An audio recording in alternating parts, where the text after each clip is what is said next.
కొత్త టీంతో పార్టీకి కొత్త ఎనర్జీ రావాలి, కొత్త దిశ రావాలి. కార్యకర్తే అధినేత అనేది కేవలం స్లోగన్ కాదు, ఇది మన సిద్ధాంతం.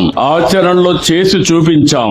ఈ రోజు వేదిక పైన చూస్తే ఒక మండల పార్టీ అధ్యక్షురాలని, ఒక క్లస్టర్ ఇన్ఛార్జిని పాలిట్ బ్యూరో మెంబర్ గా చేయగలిగాం. ఈ రోజు మా రామ్మోహన్ నాయుడు గారు కేంద్ర మంత్రి కార్యకర్త స్థానంలో కూర్చుంటే ఆ కార్యకర్త పాలిట్ బ్యూరో స్థానంలో కూర్చున్నారు. అది తెలుగుదేశం పార్టీ విశిష్టత.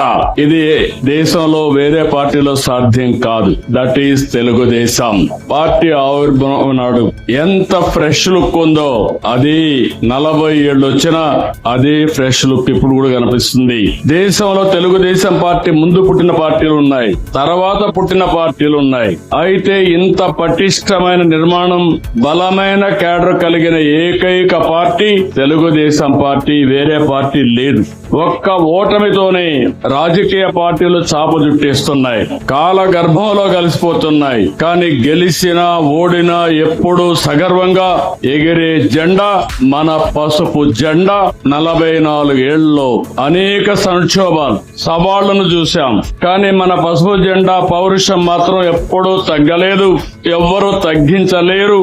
తెలుగుదేశం పార్టీ కార్యకర్తలు ఎప్పుడూ మీసం మెలేసే నిలబడతాడు తప్ప ఎవ్వడికి భయపడడు, తల వంచడు.